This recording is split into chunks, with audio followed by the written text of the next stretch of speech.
Hello, my name is Barbara Lehtna. If you allow me, the presentation will be a little bit wider than that on participatory theatre, simply because the research itself has really progressed in the last 2 months, and I think it would not be fair if I would leave that part out. I am a theatre maker from Estonia who creates meetings. These meetings happen with different people in various public, private, and art spaces. And all of them encourage us to answer one question: how to be together. Although the question is simple, I assure you it is a hard one to answer. The artworks I make invite people into participatory processes where they are offered to consider what is it that they really want when outside surveillance is temporarily suspended, and all that remains is the here and now within the performative situation. Often, these works provoke and create situations where the possibility for authentic participation makes the situation socially and emotionally risky for those involved. Yet, I find that situations like that create the possibility to change the course of the performance in the direction of challenging the making process itself by refocusing from a collective answer-seeking to a collective questioning of how else can we negotiate our needs while still searching ways to create together. I see also artistic research as a set of meetings between different disciplines where the synthesis of new knowledge happens, therefore bringing focus on the process itself rather than the artistic outcome. Again, it might seem as a simple movement, but it can be hard to follow.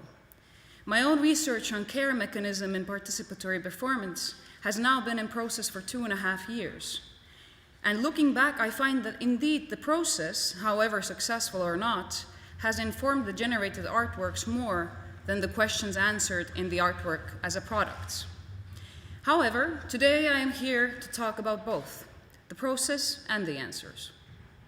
My urgency to conduct research came from a need to support my own aesthetic choices through a structured model of decision-making that would not only help me, but hopefully also other artists working with participatory performance.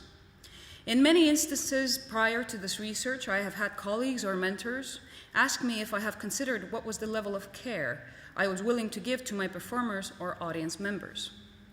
These questions led me to conduct preliminary research on feminist care ethics, mostly the work of prominent American feminist scholars and philosophers of the 1980s, Carol Gilligan, Joan Tronto, and Nell Nutting. I learned that the understanding of care had gone through several developments in the last 3 decades, and care was transforming from a concept into a practice that is not anymore only thought about in the private sphere, but on all levels of social conduct.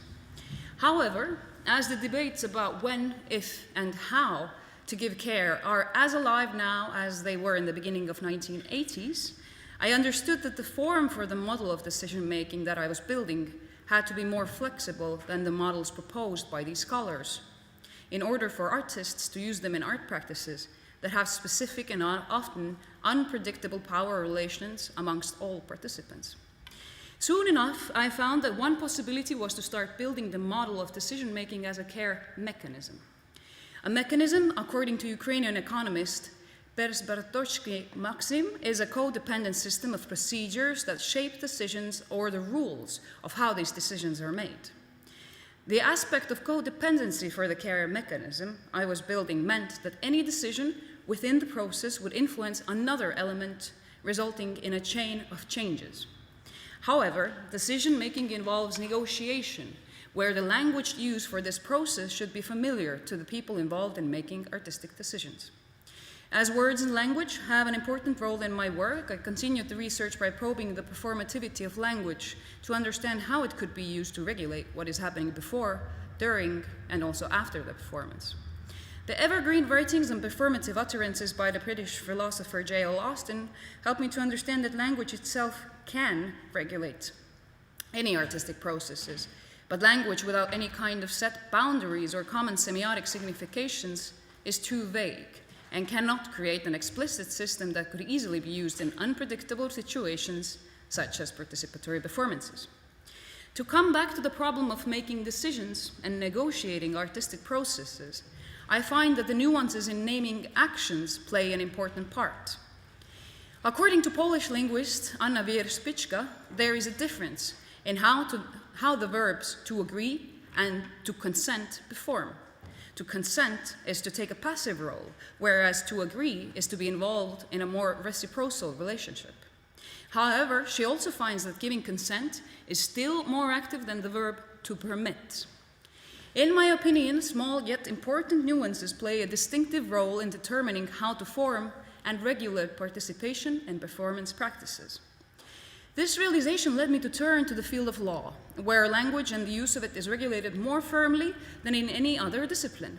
I started familiarizing myself with the concept of consent, mainly through the writings of the British criminal law researchers Derek Baileywild and Roger Brownsworth, where it is seen as a transaction between two imputable adults which alters moral relationships, making what is prohibited permissible. It is also important to note that in the sector of law, consent can be given and in certain circumstances also withdrawn, but it cannot be used to regulate the situation. As my aim with creating a care mechanism was to develop a flexible tool that could easily respond to often ambiguous performative situations, I started to look for alternative ways of practicing consent. I found the answer in queer studies, specifically around the practices of BDSM. According to the American queer studies researcher Robin Bauer, consent operates very differently in BDSM practices than in law. In BDSM, consent acts as a continuous negotiation, allowing sexual partners to probe their borders safely, meaning that both partners have a possibility to regulate their performance according to their emotional condition. In order to establish the negotiation, a certain set of tools is encompassed into the procedures such as safe words, non-verbal signs, and continuous check-ins between everyone involved.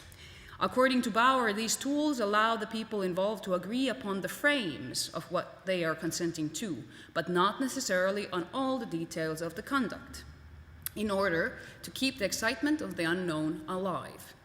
As excitement of the unknown is an integral element to the aesthetics of my participatory artwork, I could adapt several tools from BDSM practices, for example, the use of safe words or creating non-verbal ways of regulating consent. These tools formed what I now call negotiable consent, which acts as a care mechanism for making participatory performances. It works in a twofold way.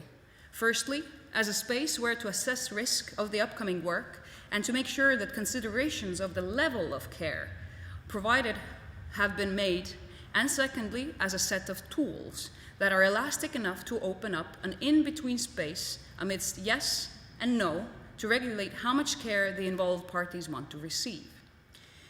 The first year of the research process ended with several experiments to assess the accessibility, flexibility, and the scope of the mechanism. One of the most meaningful experiments was a performative experiment called You Jump, I Jump Jack, which I conducted during my master's studies in Artes University of the Arts in the Netherlands. The work started with the audience entering a black box theater space where I was already waiting for them sitting on a chair in the middle of the stage and holding a microphone. The audience was invited to sit on chairs opposite of me in a non-lighted area. I started the conversation with introducing myself and telling the audience that whatever happens next is not only my responsibility, but also theirs, as we are equals in holding this space. I presented the possibility to modulate the performance through a traffic light system borrowed from BDSM practices. The traffic light was introduced through a system of regulating the situation based on colors. If the audience felt that they did not agree to what was happening and for them the situation was therefore red, they had the freedom to end the performance for themselves and leave the space. If the audience felt that they were interested to see what would happen next and the situation was for them yellow, they could just remain in their seats and watch the performance. However, if the audience liked the performance enough to green-light it, they could come on stage and take my place to continue reading the script out loud. As a joker move, an extra possibility was introduced to stop the performance for everyone by uttering a safe word which was chosen together with the audience. After the introduction, I started telling inappropriate jokes that had been around me in my culture since my childhood. The first few jokes were quite innocent and they were met with sincere laughter from the audience. However, with time, the jokes became more and more politically incorrect as they concentrated on nationality, race, religion, and violence. With each joke, more light was gradually put on the audience in order for them to have a better possibility not only to see themselves, but also other audience members. I stopped after 20 minutes and thanked the audience for their participation in the performance. What became essential for me during the experiment was that nobody, at least seemingly, exercised the mechanism. None of the audience members left, took my place, nor uttered a safe word. In hindsight, it either meant that everybody in the audience felt that the situation for them was yellow, and they were just interested to see how far I would go, or that the traffic light system simply did not work for negotiating consent well enough. I also organized a Q&A round right after the show, and there the work was met mostly with irritation, anger, and resentment. Many people felt that the performance stepped over a lot of their personal moral boundaries through making fun of painful topics. I asked if the audience felt that they were given tools to regulate the situation, and one audience member expressed angrily that they felt they were trapped more than ever before. Although they were given a possibility to modulate what was going on, participation in this way would have made them betray their other values, such as being polite to me as a researcher. Another audience member declared that they felt empowered to use their agency, as it was made clear that the performance was also their responsibility. But for one, they were just too curious to see how far I would go, and two, the setting of the space made the negotiation of consent slightly uncomfortable, as it would have meant them leaving the audience zone to enter the performance zone. In their opinion, this would have made them a co-performer, and they were not interested in that. This made me understand that the mechanism was lacking the access to the negotiation, as it would have meant taking another role, which at least for some of the audience members, they were not interested in. Likewise, I learned that the traffic light system might have limited the agency on offer to an extent where the feasibility of the mechanism was inhibited. The next testing ground for the mechanism was a piece that I co-created with my colleague Latvian theatre maker Katriina Duka and 8 queer people from Riga. Creating Mīlestības vārdā, in the name of love, meant working with people who were willing to share their stories about experiencing queerness in the public space of Riga. Although the work did not end up being participatory, as there was no agency on offer during the performance, many of the tactics of creating the work were similar to those I've used in my participatory work. In the closed sessions, Katriina and I worked with our co-creators through soliciting a series of meetings where we employed different tactics to find the material that would be the basis of the performance. Before starting the process of unarchiving, I introduced negotiable consent to all of our participants. They were informed about the mechanism as a tool which could help us all to regulate the process that might bring up memories of trauma and violence. I talked openly about the possibility to use safe words, the traffic light, and using movement towards designated areas in our rehearsal space as a possibility to regulate the extent of their consent. The situations in the process of making this piece were quite different from the last experiment, as they were private and without an audience. Still, there was a clear division of power between them and us as the artists. For this experiment, I also changed how I informed the participants to make sure that the negotiation of consent would have more footing. First, I made sure that I would share as much knowledge as I had about the consequences that performing the work could have, so they would have more clarity on making decisions. Second, we openly shared the desires we had about the artistic framing of the work, which helped us to share the agency behind creating it. As a result of a 2-month working period, a performative installation was premiered at the Homonovas Theatre Festival, and the audience members were invited to visit 3 locations, from the very public Vidzeme market to a very intimate setting in a private apartment nearby. In each location, the audience could meet 1 to 2 people performing a live portrait of themselves. Some portraits were more static, while in others the performer danced or waited anxiously for someone who would actually never come. The portraits were accompanied by an audio recording of the performers describing how they think they are seen as queer people. I believe that this kind of a work allowed the participants to take ownership of their own narratives while still safeguarding their well-being in the creation of those portraits. However, only some months later, when reflecting on the research findings, I started to wonder if the artwork had informed me how to better my mechanism, then how did the research influence the artwork? Unfortunately, I had to acknowledge that this time the researcher and me had won and the artist had lost, as concentrating so strongly on the care aspect of the work had pushed me towards artistic decisions that had considerably lowered the risk that I had so eagerly looked for in the beginning of the project. For example, we had decided to not make the work participatory as we were afraid of the physical and mental safety of the performers.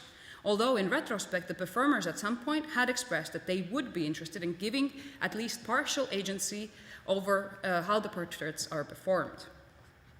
A third possibility to further the care mechanism was my last work, So Who Will Remember Me in the End, which premiered only a few weeks ago here in Riga at Gertrūdas ielas teatris. I had disseminated an open call looking for people who would be willing to remember me until the end of their lives. After finding the participants, I met each of them exactly for 1 hour, where they could tell me what I would need to do for them to remember me for as long as possible. The concept was a simple request for human-to-human kindness, as it was built on me asking for a certain gesture and promising nothing in return. A few days after the initial meetings, the same people were asked to go on stage, where they were met by a professional performer who asked them questions about their memory of me in front of an audience that will never meet me. Prior to the performance, the participants had been loosely informed of the parameters of the performance. However, the work was still very much built upon the artistic strategy of surprise and the unrehearsed reactions of people who are usually not on stage. This time, I was concentrating on assessing the influence of the dramaturgical setup of the work, which immediately prompted a certain amount of inequality between the participants and the performer they met. Firstly, the participants were all non-professional performers who therefore might have less knowledge of the consequences of the described stage processes than my colleague, who is a professional performer. Secondly, the performer facilitating the whole process was fully informed about the desired process and was therefore equipped to react strategically, while the participants had very limited information, making them vulnerable. Moreover, the initial meeting with me is built to cultivate trust on a level that would make them feel safe enough to open up on stage a few days later. Therefore, I had to find a way how could the mechanism help me to balance these artistic choices with the risk of putting the performers into a vulnerable position where they might not feel comfortable or even harmed. As this was also the first time when the mechanism was used by someone else than me, in this case it was the producer working as a mediator between myself and the participants, I had a chance to see it in action from a side. We chose to focus on making the mechanism accessible through making sure that the negotiation would not mean any extra stress or unwanted attention on the participants. This was made possible through two things. First, we chose to only use the color red from the traffic light system to mark a hard no from the participants. To enact it, they could always say no to any questions asked on stage or leave the space whenever they felt like it. They were assured that these decisions would never be followed up by extra questions, attention, or actions. Second, they had a chance to use a safe word or non-verbal hand sign during the meetings to regulate the intensity of it. For example, in one of the meetings, the participant was visibly upset already in the beginning of it, as they had only seconds before stepping into the room understood that this kind of an experiment is mentally quite hard for them due to their neurodiversity. As I was interested in providing them a safe space, never the result of the meeting, we decided upon 3 hand signs which signified stopping the conversation, slowing down the pace of the meeting, and adding intensity to it respectively. They used one of the hand signs 3 times during the meeting and gave feedback later that this was the first time they could regulate something without feeling exposed, ashamed for interfering. Other participants used the mechanism as well by not agreeing to answer some questions during the performance. And several of them brought out in the feedback sessions that they felt safe and equal to the performer when their no's were respected immediately without any further probing or repercussions. The third feedback came from the producer, who said that the mechanism provided support for them to create a safe and respectful infrastructure for the whole process while making sure that it's flexible enough for anyone in it. To conclude, this 2.5-year research journey has brought me to a point where I'm interested in creating an evaluation system for the mechanism, which could be used both during and after the performative process. I believe that such an add-on would help to assess and adjust the mechanism accordingly by adding more plasticity specifically during the process. My second focus is to start adapting the mechanism for working with differently abled people. For example, the mechanism that I have created comes with guidelines on how to use nonverbal cues, which encompasses body language. But I believe that for people with impaired sight, I could also introduce the possibility of using nonverbal cues which are based on touch. There is still work to be done to push this mechanism forward. Through ongoing and future collaborations, I hope that the result from this artistic research will not only aid other artists in creating participatory performance work, but could also be used outside of the field of art in processes of negotiation, full of consent and care. Thank you.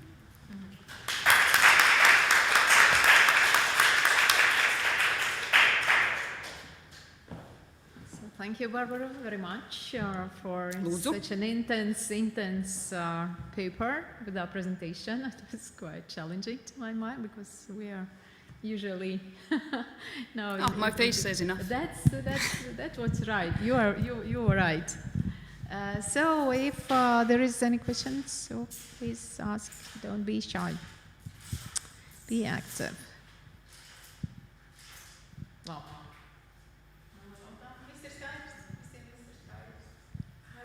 What kind of feedback have you had so far from the participants?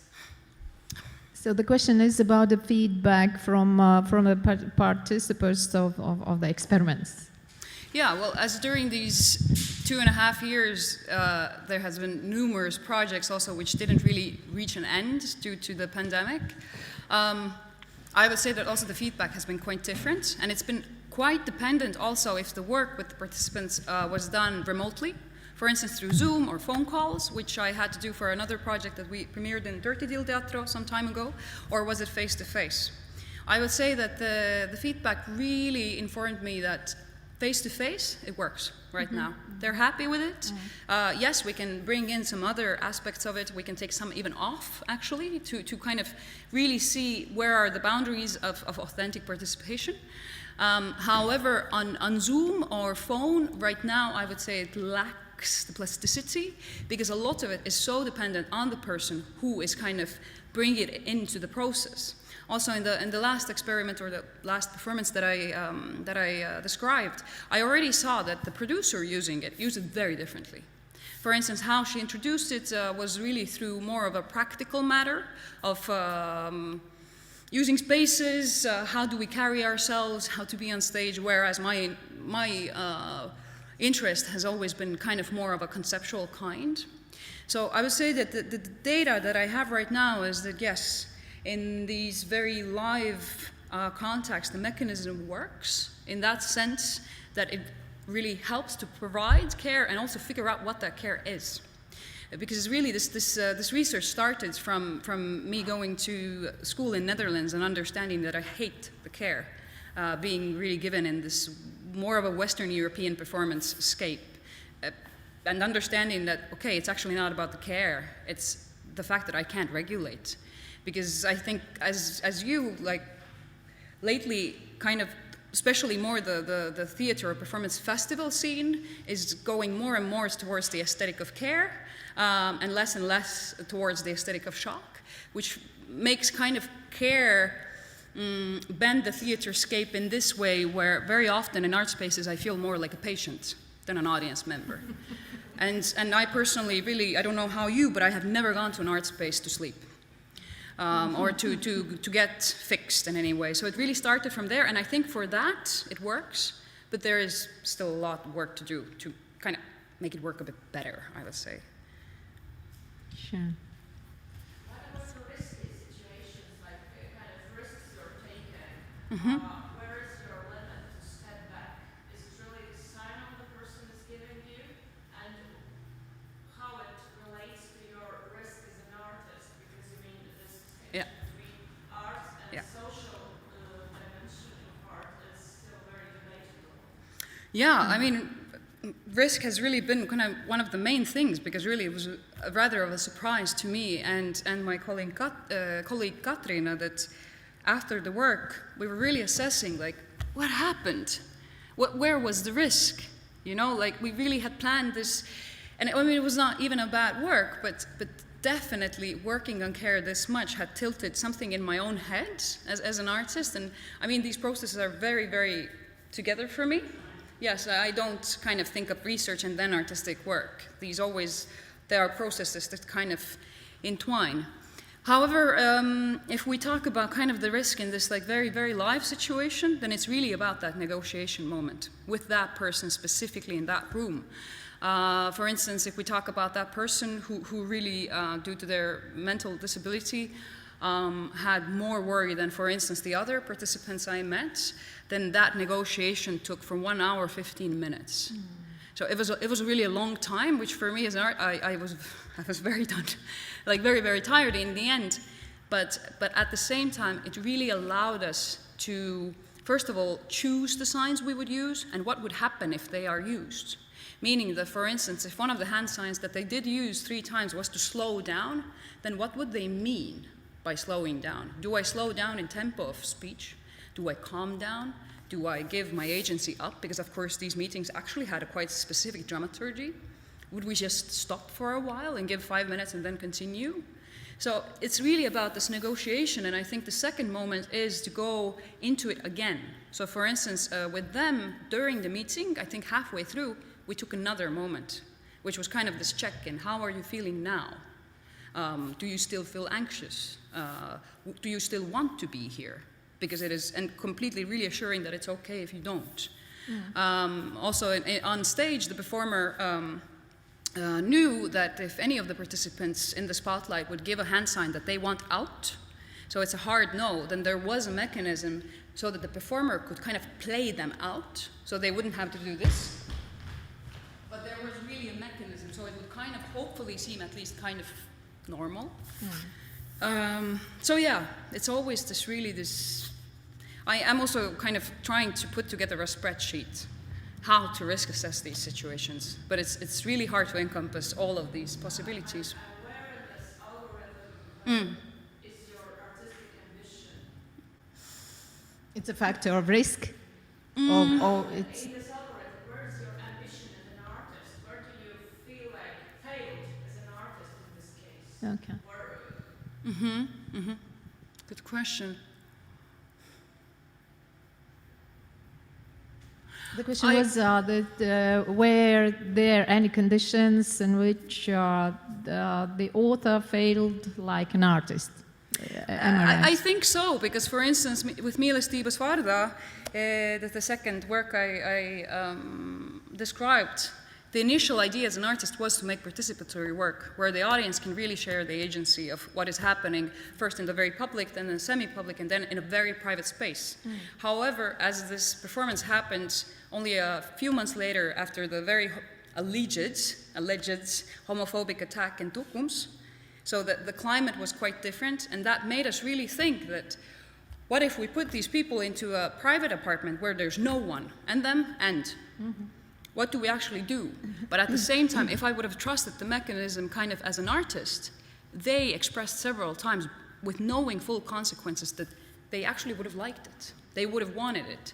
So kind of there was this struggle, I think, in me, like as a person, as an artist, and as a researcher. And in the end, I mean, I'm not sorry of the choices we made. However, if I would do it again, it's a question, do I now, I have created this mechanism, do I interfere or have a relationship with it still as a researcher or as an artist? As an artist, I think I could be much more plastic with it, whereas as a researcher, I'm still about exactly the algorithm of Yeah. Thank you. And if the audience have no questions, I have one question for you. So you have done your experiments with the different audiences and different nationalities, probably. Yeah.